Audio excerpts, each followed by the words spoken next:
नमस्कार, स्वागत है। आप देख रहे हैं जनता टीवी और मैं हूं आपके साथ अभिषेक तिवारी। बुलेटिन में खबरों का रुख करते हैं और सबसे पहले आपको बता दें कि देश के प्रधानमंत्री नरेंद्र मोदी 14 सितंबर को अलीगढ़ के दौरे पर रहेंगे, जहां उत्तर प्रदेश डिफेंस कॉरिडोर और राजा महेंद्र प्रताप राज्य विश्वविद्यालय का शिलान्यास करेंगे। पीएम मोदी के भ्रमण कार्यक्रम के लिए मिनट टू मिनट कार्यक्रम भी जारी किया है, जो कि हम आपको ग्राफिक्स से जरिए दिखा रहे हैं, जिसके बाद जिले का प्रशासनिक अमला तैयारियों में जुटा हुआ है। पीएम के स्वागत के लिए सीएम योगी आदित्यनाथ और उप मुख्यमंत्री दिनेश शर्मा भी अलीगढ़ में मौजूद रहेंगे। कार्यक्रम के दौरान पीएम मोदी कार्यक्रम में मौजूद आमजनों को भी संबोधित करेंगे। मिनट टू मिनट कार्यक्रम के अनुसार पीएम मोदी आधे घंटे से ज्यादा समय तक कार्यक्रम स्थल पर मौजूद लोगों को संबोधित करेंगे। इसके लिए कार्यक्रम स्थल पर मंच और पंडाल भी तैयार किया जाएगा, जो कड़ी सुरक्षा के घेरे में रहेगा।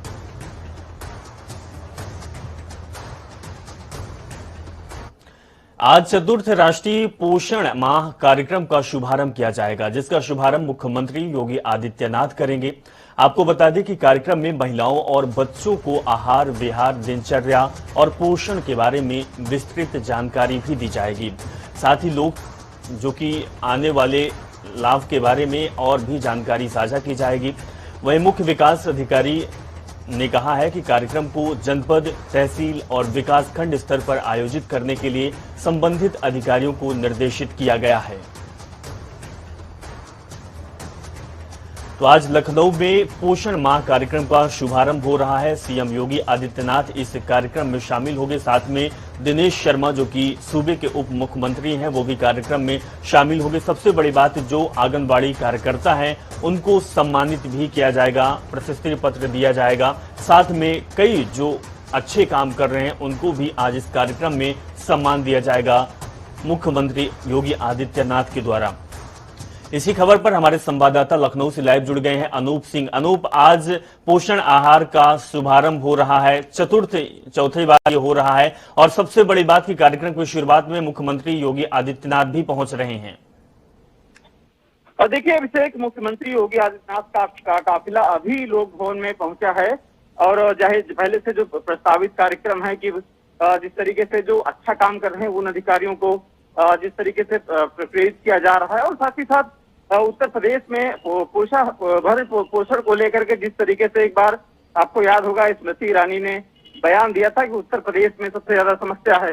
तो ऐसे में उत्तर प्रदेश सरकार कोशिश कर रही है कि जिस तरीके से सर्व महिलाओं को लेकर जो कई जो योजनाएं चलाई जा रही हैं, खासकर इस समय जो 2022 का विधानसभा चुनाव है उसकी तैयारी को लेकर, यानी उत्तर प्रदेश सरकार अब पूरी कोशिश कर रही है, चाहे महिलाओं के कार्यक्रम हो या महिलाओं की सुरक्षा की बात हो या भरण पोषण की बात हो, सब प्रकार के लोगों को एक साथ लेने का प्रयास कर रही है। अभिषेक जी, अगर अनूप बात की जाए तो इस कार्यक्रम के द्वारा आज कई लोगों को सम्मानित भी किया जाएगा जो कि अपने क्षेत्र में अच्छा काम कर रहे हैं। बिल्कुल सही बात है अभिषेक।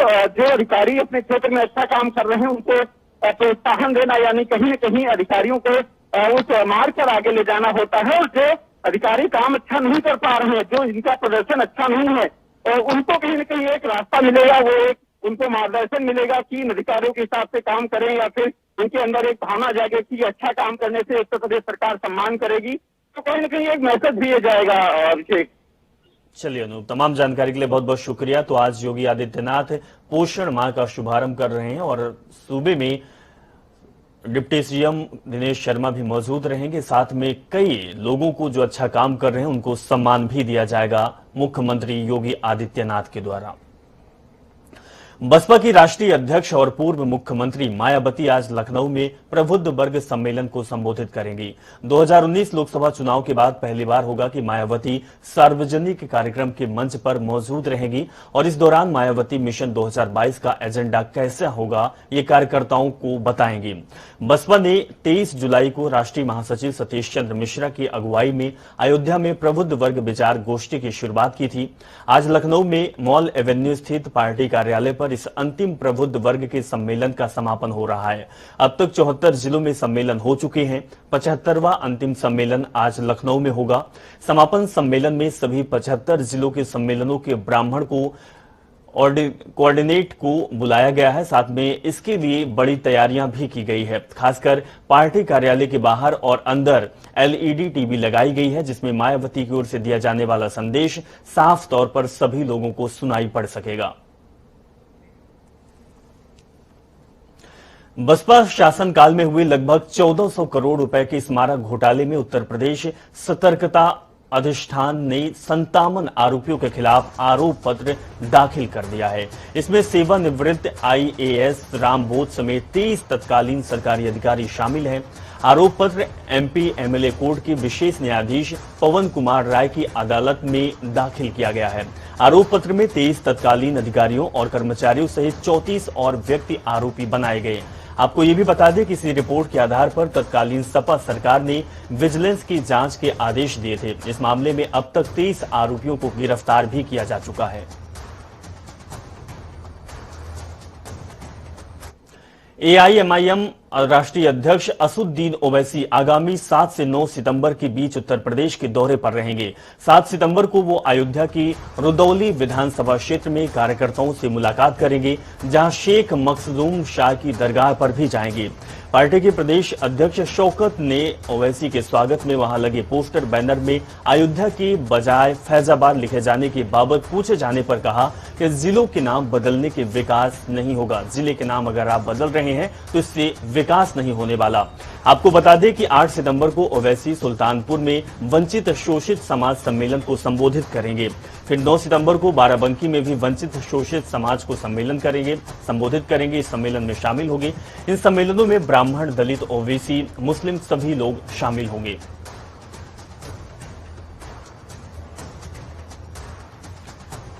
तो आपको बता दें कि असदुद्दीन ओवैसी का उत्तर प्रदेश दौरा है और अयोध्या से ही असदुद्दीन ओवैसी इस सम्मेलन की शुरुआत करेंगे।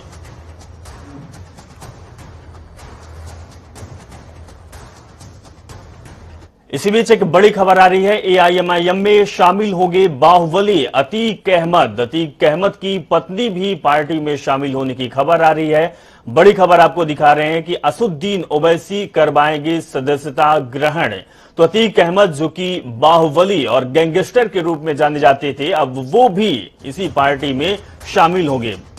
तो बड़ी खबर आ रही है। और आपको यह बता दें कि लगातार ओवैसी का दौरा उत्तर प्रदेश में है और 3 दिन का दौरा है। तो बात की जाए तो विधानसभा चुनाव के मद्देनजर ओवैसी का यह 3 दिवसीय दौरा है। पार्टी की ओर से सभी तैयारियां पूरी कर दी गई है। अलग अलग जगह में ओवैसी जाएंगे, सम्मेलन में शामिल होंगे, लोगों को संबोधित करेंगे। तो सबसे पहले उनका दौरा जो आज का होगा वो अयोध्या में होगा। हालांकि अयोध्या में देखा जाए तो ओवैसी और पोस्टर को लेकर लगातार वाद विवाद भी चल रहा है।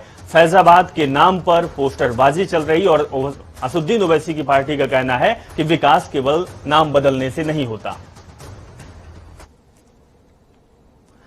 तौकीर किदवई हमारे संवाददाता हमारे साथ जुड़े हुए हैं। तौकीर, आज ओवैसी का दौरा उत्तर प्रदेश में है। एक तरफ वार पलटवार का सिलसिला चल रहा है, विरोध भी चल रहा है। दूसरी तरफ ओवैसी लगातार 3 जगहों का दौरा करेंगे और शुरुआत जो है वो अयोध्या से करेंगे। देखिए, ओवैसी लखनऊ पहुंच चुके हैं और कुछ देर बाद वो रुदौली पहुंचेंगे। अयोध्या जिले में एक कस्बा है रुदौली, जहां पर वो शोषित और वंचितों को संबोधित करेंगे। इसके अलावा कल वो सुल्तानपुर में रहेंगे और तीसरे दिन उनका जो आखिरी दिन होगा वो बाराबंकी में रहेंगे। तो खास तौर पर उत्तर प्रदेश चुनाव को देखते हुए माना जा रहा है कि ओवैसी लखनऊ पहुंचे हुए हैं और इस पूरे समीकरण को बैठाने में लगे हुए। दूसरी तरफ आपने जिक्र किया अतीक अहमद, उनकी पत्नी भी माना जा रहा है कि शामिल होंगी और इसी दौरान उनके जो दौरा है उनका, इसी दौरान वो सदस्यता ग्रहण कर सकती हैं। अतीक को लेकर काफी विवाद भी हुआ है। काफी लोगों का कहना है कि उनकी संपत्ति वगैरह जो जब्त की गई, भारतीय जनता पार्टी के सीएम योगी आदित्यनाथ की तरफ से ऐसे आह्वान किए गए कि जो भी इस तरह के लोग हैं उनकी संपत्ति जब्त किया जाए। तो कहीं ना कहीं बहुत चर्चाओं में रहे अतीक। अब उनकी वाइफ जो उनकी पत्नी है वो अब चर्चाओं में है कि वो एआईएमआईएम का दामन थाम सकती हैं। तो कहीं ना कहीं एक बड़ी खबर भी सामने आई है। लेकिन अगर बात की जाए तो जिस तरीके से अतीक अहमद अभी गुजरात के जेल में बंद है, दूसरी बात है कि बाहुबली और गैंगस्टर के रूप में भी उनकी पहचान बनी हुई है। क्या ऐसे लोगों को असदुद्दीन ओवैसी अपनी पार्टी में सहारा दे रहे हैं, हाथ पकड़ा रहे हैं? क्या ये पार्टी के लिए सही माना जा सकता है? देखिए, अगर फिलहाल अगर हम जब बात करेंगे उपचुनाव की, जब लोकसभा उपचुनाव हुए तो अतीक अहमद निर्दलीय प्रत्याशी के तौर पर मैदान में थे। इसके बावजूद उनकी पोजीशन नंबर 2 की थी, तो कहीं ना कहीं एक बड़ी जो उपलब्धि थी उनकी, उनके पास एक बड़ा वोट बैंक है जिसने अतीक पर ही भरोसा जताया था। तो इसके मद्देनजर कहीं ना कहीं एआईएम की नजर जो उस वोट बैंक पर जरूर नजर आ रही है कि अगर उनकी पत्नी को शामिल किया जाए और एआईएम से टिकट दिया जाता है तो कहीं ना कहीं विधानसभा सीट पर जरूर उनकी दावेदारी मजबूत हो सकती है। जी, अगर बात की जाए तो अयोध्या में भी कुछ जगह ऐसा मामला सामने आया, खबर कुछ ऐसी आ रही है कि असुद्दीन को लेकर जो अयोध्या में दौरा कर रहे हैं उसमें कुछ वाद विवाद भी चल रहा है, लोग विरोध भी जता रहे हैं, उसका कारण क्या हो सकता है? देखिए, जो राम मंदिर है वहां से काफी दूरी है रुदौली की, और रुदौली में ये पहुंच रहे हैं। रुदौली जो दरगाहों की जगह कहलाती है, वहां पर मरकज है इस तरह के। तो कहीं ना कहीं इसको अयोध्या से जोड़ना भी ठीक नहीं होगा। जिला जरूर अयोध्या है लेकिन रुदौली जिले कस्बे पहुंच रहे हैं तो काफी दूरी है वहां से। तो फिलहाल वहां पर एक बड़ा सम्मेलन के आयोजन किया गया है, कई बड़े नेता भी शामिल हो सकते हैं आज ओवैसी के इस संबोधन में। तो फिलहाल वहां से निकलने के बाद वो कल सुल्तानपुर पहुंचेंगे, जहां पर एक रैली को संबोधित करेंगे, वहां पर लोगों को संबोधित करेंगे। इसके अलावा बाराबंकी जो गढ़ माना जा रहा है समाजवादी पार्टी का, वहां पर वो दावेदारी पेश करेंगे और अपने प्रत्याशी की घोषणा भी माना जा रहा है कि वहां से कर सकते हैं। चलिए, तो एक अहम सवाल ये भी है कि असुद्दीन ओवैसी की ऐसी बातें सामने आ रही थी, कई पार्टियों से गठबंधन भी कर सकते हैं, क्या कुछ ऐसी भी सुगबुगाहट सामने आ रही है? देखिए, साची महाराज को याद होगा आपको बयान उनका, जो उन्नाव से सांसद हैं, उन्होंने हाल फिलहाल कहा था कि वो भारतीय जनता पार्टी की एक बी पार्टी के तौर पे काम कर रहे हैं, जिसके बाद वैसे काफी विवादों में आ गए थे, कई सवाल उठने खड़े हो गए थे उनके ऊपर, और कई मुस्लिम धर्मगुरुओं ने भी सवाल उठाया था कि अगर ओवैसी साची महाराज जैसे अगर नेता इस तरह का बयान दे रहे हैं तो कहीं ना कहीं ओवैसी की छवि पर जरूर इसका असर पड़ा था। अब देखना ये होगा कि जो कई दल हैं, जैसे ओम प्रकाश राजभर, उनके बारे में लगातार कह रहे हैं कि उनकी बातचीत चल रही है, उनके साबित हो जाता है तो बहुत बड़ा नुकसान समाज आएंगे। वो बड़ा वोट बैंक आ रहा है। जानकारी के लिए हमारे साथ जुड़ने के लिए बहुत बहुत शुक्रिया। तो आज जो दौरा है उत्तर प्रदेश में 3 दिवसीय दौरा है, अब ये दौरा कितना खास रहेगा विधान से बता। अगली खबर करते हैं, गोरखपुर में का त्रासदी झेल रहे लोगों का गुस्सा बांस गांव के बीजेपी सांसद कमलेश पासवान पर फूट पड़ा। सांसद क्षेत्र के चौरी चौरा इलाके में बाढ़ से पीड़ित जनता का हाल जानने पहुंचे। इस दौरान नाराज ग्रामीणों ने सांसद का जमकर विरोध किया। इसके साथ ही उन्होंने कुछ लोगों ने समझाने की भी कोशिश की, लेकिन वो नहीं माने और सांसद का विरोध करते रहे। इसके बाद सांसद को लौटना पड़ा।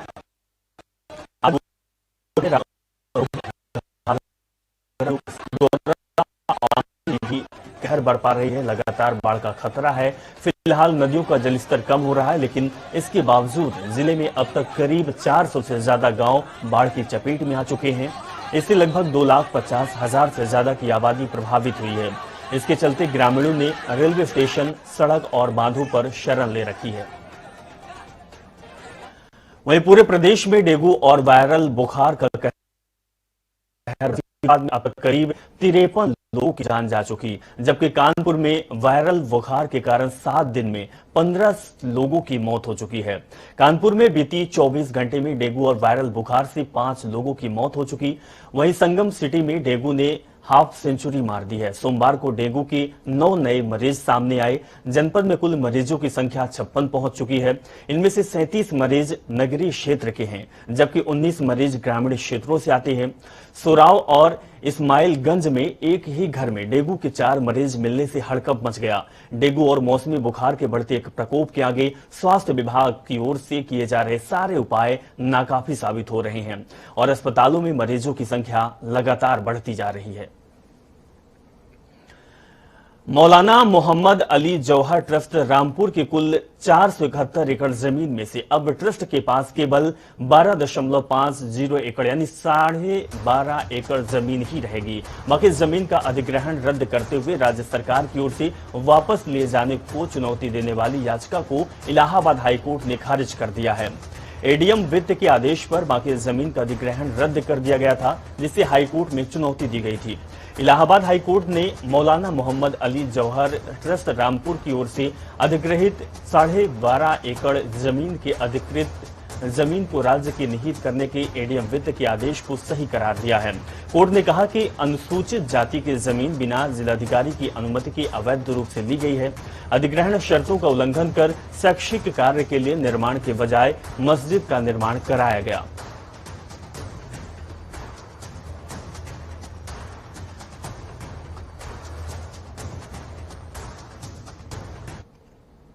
सारी जमीनें लीज पर दी गई थी, उसमें से किसी शर्त का पालन नहीं हो रहा था। शिकायत हुई, शिकायत यहाँ एडीएम रामपुर के आवाज चला। आवाज चलने के बाद यहाँ पर लगभग 6 महीने बाद उनकी कोर्ट से फैसला आया था, जिसमें 12.5 एकड़ से ऊपर की जमीनों को सरकार द्वारा निहित किया गया। उस फैसले के अगेंस्ट जौहर विश्वविद्यालय हाईकोर्ट गया और आज हाईकोर्ट के ऐतिहासिक फैसले में वहाँ एडीएम के ऑर्डर को सही बताया गया और अब 12.5 एकड़ से ज्यादा जो जमीन है वो सरकार में जो निहित की गई थी वो आदेश सही। अफगानिस्तान में तालिबान कब्जे के बाद वहां की महिलाओं के हिजाब पहनने की पाबंदियों पर बरेलवी उलेमा ने भी बच्चियों की पढ़ाई का समर्थन किया है। बरेली की दरगाह आला हजरत के मौलाना शहाबुद्दीन रजवी ने कहा है कि कुरान इल्म इजाजत देती है। अफगानिस्तान में महिलाओं शरीयत पर अमल करते हुए पढ़ना चाहती है तो उन्हें पढ़ने की इजाजत मिलनी चाहिए। वहीं उन्होंने कहा कि धार्मिक शिक्षा के साथ स्कूल शिक्षा पर मुस्लिम संप्रदाय में जोर दिया जा रहा है। बच्चों की बेहतर परवरिश के लिए इल्म से जोड़ा जा रहा है। समाज में लिंग के आधार पर भेदभाव का मुद्दा अब पीछे छूट चुका है। उन्होंने कहा कि सुन्नी बरेलवी मुसलमानों की मंजूर इस्लाम से ई पाठशाला की ओर से मरकजे अहले सुन्नत से नेपाल के मुसलमानों से रिश्तों को मजबूत किया है। वहीं पिछले कई दिनों से शिक्षक अभ्यर्थी अपनी मांगों को लेकर धरना पर बैठे हुए हैं और उन्हें हर रोज किसी बड़े नेता का समर्थन भी मिल रहा, लेकिन उनकी मांगों पर विचार होता नहीं दिख रहा है। इसी कड़ी में आज अभ्यर्थियों ने अपना धरना स्थगित कर दिया है, जिसके बाद वो आज मुख्य सचिव आर.के. तिवारी से मुलाकात करेंगे। आपको बता दें कि पुलिस के आश्वासन के बाद शिक्षक अभ्यर्थियों का धरना समाप्त हुआ। अभ्यर्थियों का कहना है कि सकारात्मक बात नहीं होती तो उनका धरना आगे भी जारी रहेगा।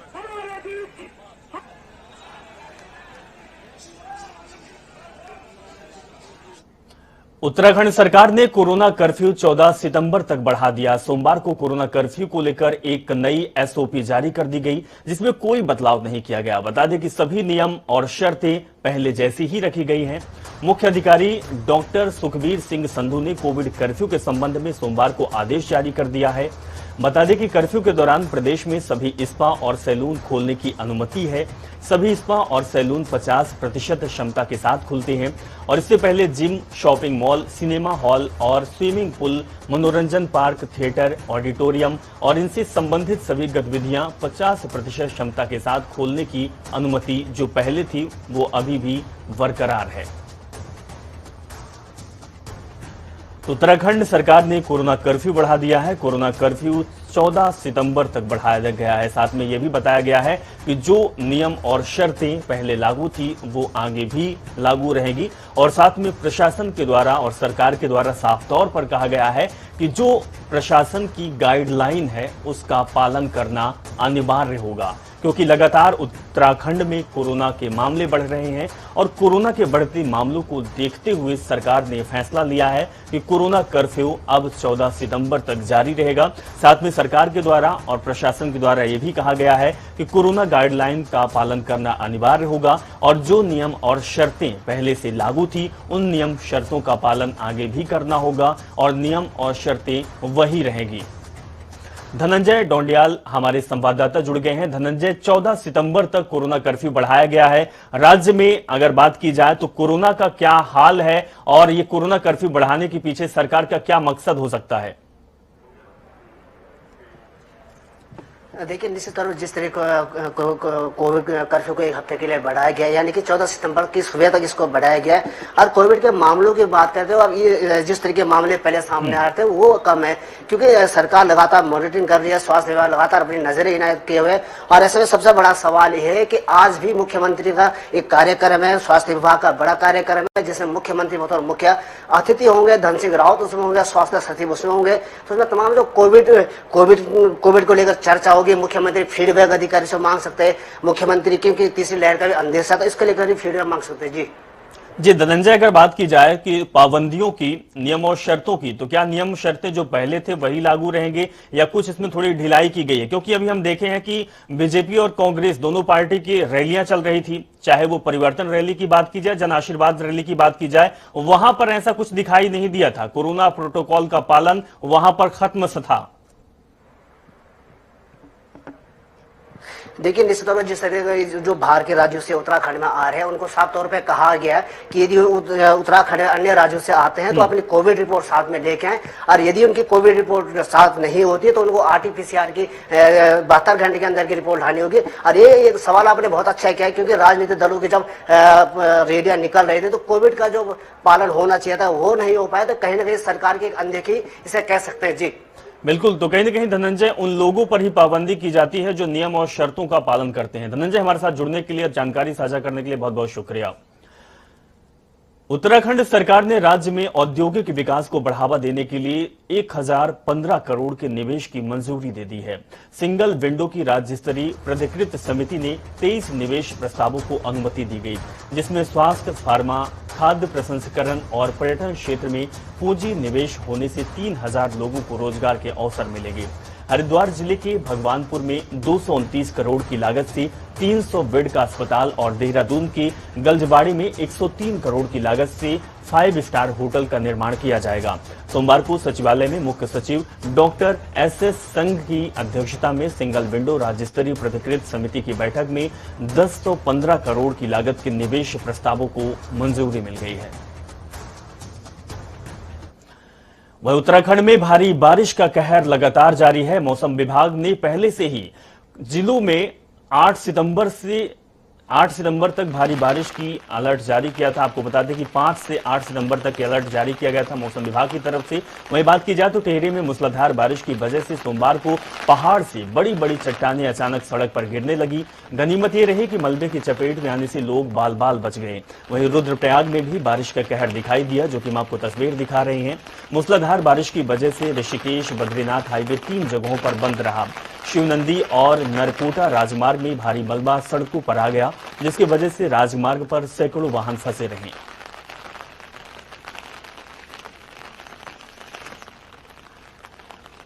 वहीं दिल्ली मेरठ एक्सप्रेस वे पर कार और ट्रक की भिड़ंत हो गई, जिसमें हादसे में 5 लोगों की मौके पर मौत हो गई। एक बच्चा और 2 दंपत्ति की मौत हो गई। हादसे में 2 बच्चे घायल हो गए, जिनको अस्पताल में भर्ती किया गया है। ये बड़ा हादसा हुआ है, गाजियाबाद में सड़क हादसा हुआ, जिसमें से 5 लोग मौके पर ही उनकी मौत हो गई। हादसे में 2 बच्चे भी घायल हो गए हैं, यह खबर सामने आ रही है, जिनको इलाज के लिए अस्पताल में भर्ती किया गया है। एक बच्चा और 2 दंपत्ति की मौत हुई है, यानी 5 लोगों की मौके पर मौत हुई है और हादसे में 2 बच्चे बुरी तरह घायल हैं। तो दिल्ली मेरठ एक्सप्रेस वे पर कार की भिड़ंत हुई है। हादसे में 5 लोगों की मौके पर ही मौत हुई है। एक बच्चा और 2 दंपत्ति की मौत हुई है, यानी 5 लोगों की मौके पर मौत हुई है और 2 बच्चे बुरी तरह घायल हैं, जिनको अस्पताल में इलाज के लिए भर्ती किया गया है। इस बड़ी खबर के साथ फिलहाल इस बुलेटिन में बस इतना ही। आप देखते रहें जनता टीवी। नमस्कार।